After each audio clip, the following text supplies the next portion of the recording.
All right, so Solo Leveling Arise is now 2 weeks away from the global launch, and I want to talk about why you should be playing Solo Leveling Arise. All right, it is actually such a fun game, and I am really enjoying it. So let's get to discussing as to why exactly you'd want to play. All right, I think it is a very well-made game for solo leveling, and if you are a fan of solo leveling, there is not a doubt in my mind that you should be playing. But even if you're not, and you might be interested in it, I definitely think it's worth checking out. So first things first, let's go into a game mode. Let's fight Igris, I guess. Let's fight Igris. I'm not gonna do the whole fight, but just to kind of show you guys the gameplay system, right? It's actually insanely well made. There's a lot of moving parts to it. So we're just going to do a bit of gameplay, then I'm going to go to explaining how many different things there are for each unit and how varied the actual combat system can be for both Jinwoo and the hunters. So it's a very interesting system where you have only 3 minutes to win, right? With certain missions. So sometimes the missions will be annoying, but they have addressed fixing that. And hopefully by the global launch or by the time this video is out, they've already addressed how exactly they're going to fix it.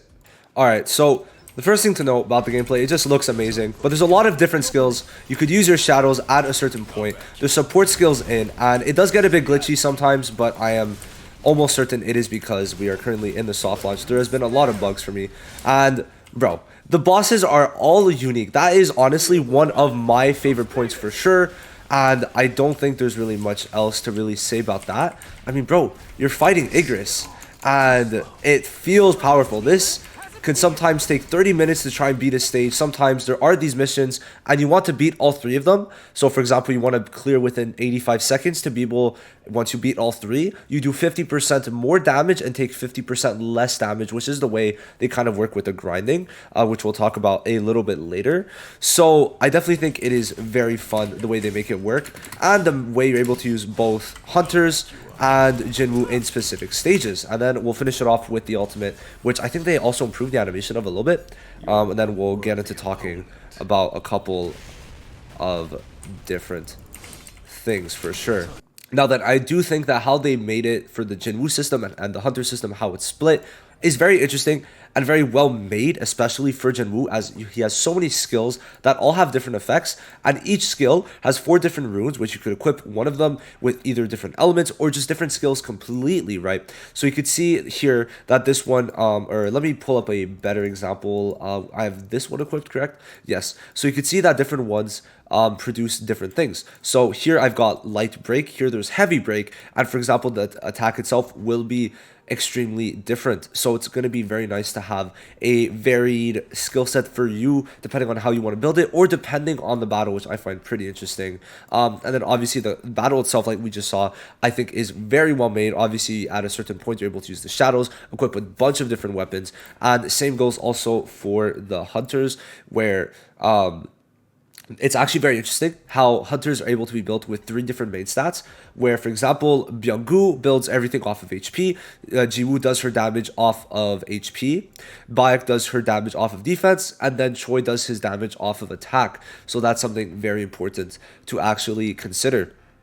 That obviously the artifact set I think does need, at least at this point, a bit of reworks, but at the same point it's not going to all be just attack main stats that you need. Even if there's going to be defense there, some units will genuinely want to be built with defense, like Bayek in this case. So please do keep that in mind. Overall, I think they do it pretty well. Even with the shadows, man, the fact that there's shadows the way it is really cool. And something very important is that they've got not original shadows, but technically Baruka is in the game as a shadow, right? It is Baruka, okay?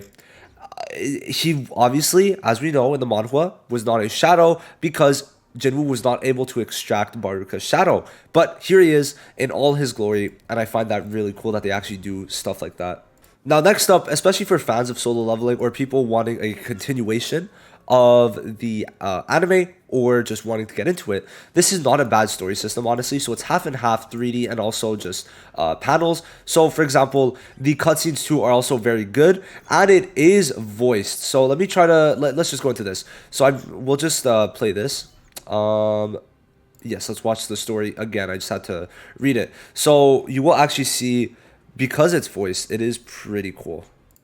So it's the manhwa panels, and it basically they do it in a very cool way. I like it. I like it a lot. I was just sitting here watching it, mainly also because we get to hear voices of characters that obviously are not in the anime yet. So I don't know if they're gonna show it, but they have Baruka voice too. I think, are they gonna? No, they don't. So let me try to find the one with Baruka voice, and then they have this. So it's like half actual manhwa, then actual cutscenes, and then also just the normal visual novel, but in 3D format. So for those who enjoy the story of Solo Leveling or want more or want it in a different format, this is definitely the place that you're going to get it. They also expand slightly in side chapters on what people were doing at the same time. So for example, what was Juhi doing during the dungeon break, I'm pretty sure. And then you've also got like further expansion into Kim Chol's part into this, and also I forgot her name, Park Ji Hin's part into this. So I don't know. The side chapters are also more pulls, so you know that's free. Now, honestly, I could have seen this as a negative before this update, but now I'm kind of really liking the summon system. So first of all, pity does transfer from one banner to another, and if there's multiple at the same time, the pities work together. So like Choi and Baek Silver Mane were out at the same time, and their pities worked together. Now, there's also new weapons that come with it, and what's very interesting is instead of just putting it in the unfeatured and calling it a day, it is not, it seems, I just want to make sure. So it is not on the rate up, but the way they do it is on the standard banner. They allow you to feature it and rate it up. Now the rate up, no matter what, is always at 0.15. And if you don't get it the first time afterwards, it's basically like a 50-50. The second time, you're guaranteed to get one of your 4 rate ups. So for new weapons for Jinwoo, it is very nice how basically it is a rather free-to-play system. For hunters, you craft them, and for Jinwoo, you can pull them from standard or from rate up, but they give you a lot of DS. Well, they give you one SSR weapon for free, and you're able to rate them up on the selection draw, which is a different currency, right? It's not the same currency as we can see here with the tickets, and you're able to get the new weapons, which obviously will be power crept over time, from the standard banner, which is very nice. And of course, at 64 pulls, you get to increase your rate. So it's basically like a soft pity, and usually between 64 and 70 is when you actually get the SSR if you're unlucky. The rates are not the best at first, 1.2, but then I don't know, I feel like I get so many pulls for free, right? I have spent a lot for sure, but I also feel that there's so many pulls for free that you do get. The problem mainly is for free to play is going to be this banner, if anything. But with time, obviously they're going to add more story, and on global launch there's going to be even more story, more stuff, and that I think works out just fine for me, right? So that's for sure. Now, as for the daily grind system, I think it is pretty decent. Okay, the way that they manage it is nice. You're able to sweep at least a bit, and if not, just do your gates, run through them. They are pretty quick. You get your XP. You don't even need to do all of them a lot of the time. But then the main thing that I like is how they do the encore mission grinding. So, for example, now that I've gotten all 3 stars, I will be able to do more damage and take less damage. So because of that, I will clear it way quicker. So how it works is that early game for the gear grinding, it is more actual content, which you're trying to struggle for your life to try and get those 3 stars and then be able to grind quicker. But if not, it is more so a challenge just for fun. See if you could beat it. And then once you get to the end, then it's made way easier for you and very quick to actually grind out. So I actually like this type of grinding system where every day you log in and it's not going to take that long. You do your gates, maybe level up some units, you do your encore keys, you do your instance dungeons, right? And then you do a Battlefield of Trials or Battlefield of Time if you need. If you could push Battlefield of Trials, great. Do Power of Destruction if you can,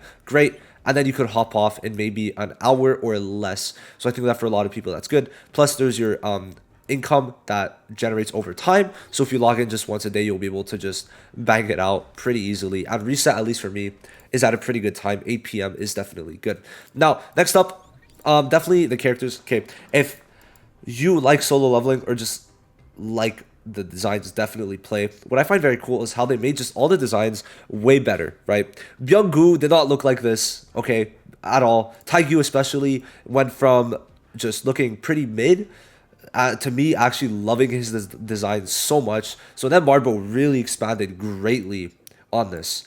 Definitely one of the best things in this game because, like, wow, the way that they made the armor It's just so clean.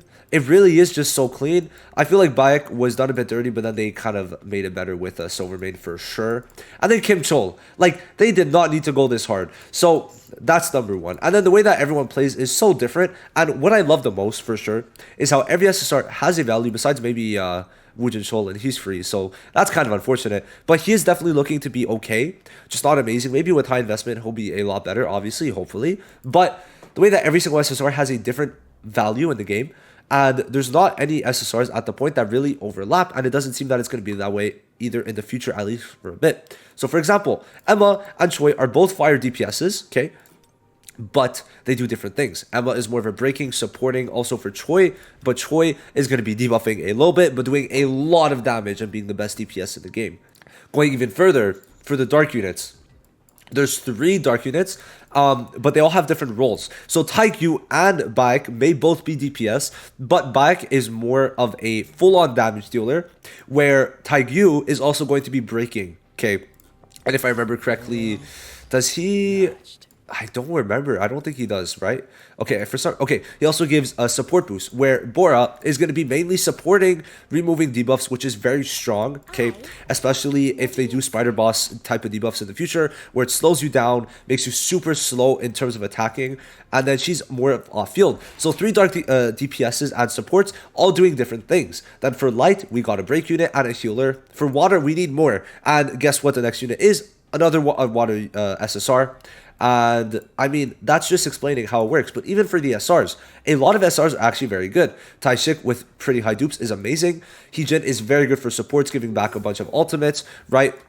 Removing debuffs, which is huge. Ashley's win is actually going to be very nice. He's good for damage. She's good for break. She's able to break and put ice. And then Kim Chol is able to do give shields, stun a bunch, which is good. So a lot of these units actually have value as SRs. And then as SSRs, it's so different. So no matter who you get, you could be happy with your pulls. As long as it's not dupes in the early game, for sure. That is definitely something that could be a problem. But I genuinely like how they've managed to balance out this game super well, to the point where I was like, aren't all of the SSRs, or most at least in S plus, like, are they all just top tier? But obviously you have to break it down a bit further, and then you realize some are slightly better than the others, but most of them also are standard banner units. And also, you know, because of this rate up type of system, we're able to put 4 in the rate up, and after 1 non-featured, and then the next one is guaranteed to be featured. So I definitely think that, personally, I'm a big fan of how they managed to do that. So there's a lot more systems that you're going to end up finding out in 2 weeks when you play Global. But I just wanted to talk about some things that I really enjoyed. And definitely my main thing is how they managed to balance